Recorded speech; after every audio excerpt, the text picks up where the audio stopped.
Әйел өзінің есірткісін бітіріп тастап, күйеуінен тағы да біраз сұрап еді. Бірақ ұрлап әкелген банкоматпен әуре болып жатқан еркек бермей қояды. Сөйтіп екеуінің арасында ұрыс басталды.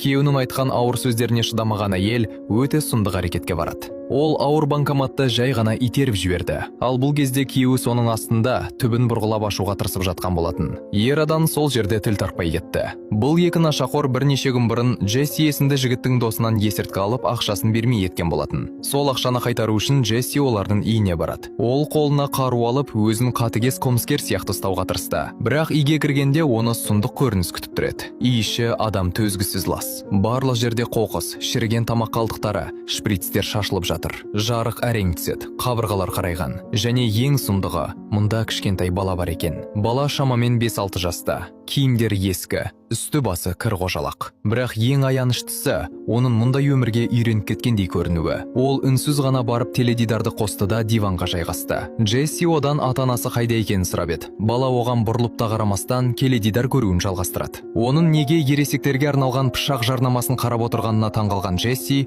арнаны ауыстырып мультфильм қосып бермекші болады. Бірақ теледидарда бір ғана канал қолжетімді екен, және баланың соны қараудан басқа амалы жоқ. Біраздан кейін ол басын бұрып өзінің аш екенін айтады. Джесси есірткі сатушы, бірақ оның ішінде балалық пәктікпен үлкен жанашырлық бар. Ол бірден өзінің қатыгез рөлін ұмытып, тоңазытқыштан ескірген болса да бір нәрсе тауып балаға берді. Сосын онымен ку-ку деп аталатын ойын ойнайды. Сол сәтте баланың жүзіне алғаш рет күлкі үйірілді. Көп ұзамай үйге оның нашақор ата-анасы келеді. Джесси баланы дереу басқа бөлмеге апарып, сол жерде тыныш жатуын бұйырды. Сосын тапаншасын шығарып, бір-бірімен итше ырылдасып үйге кірген әлгі екеуін қорқытып тұтқын қалады. Сосын өзіне тиесілі ақша мен метамфетаминді талап ете бастады. Алайда есірткіден жүйкелері әбден жұқарып, қалыпты ойлай алмайтын олар бір-бірін кінәлай жөнеледі. Джесси оларды ажыратып, ақшаны орнына қоймасы арты жаман болатынын түсіндіреді. Сол сәтте ер адам оған ақша бар екенін, бірақ оны алу үшін біраз тер төгу қажет екенін айтады. Сөйтсе олар ақша толы банкоматты ұрлап әкелген екен. Олар қанша тырысса да оны аша алмайды. Соның кесірінен ерлі-зайыптылардың арасында тағы да жанжал туындады. Олардан әбден шаршаған Джесси баланың бөлмесіне барып,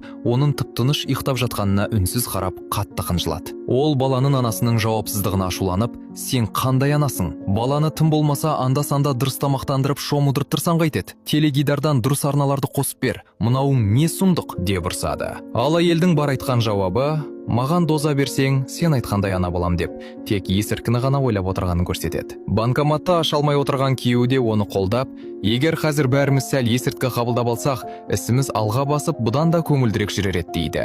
Джесси олардың бұл сөздерінен соң мүлдем түңіліп, олардың қаншалықты деңгейде азғындап кеткенін түсінді. Біраздан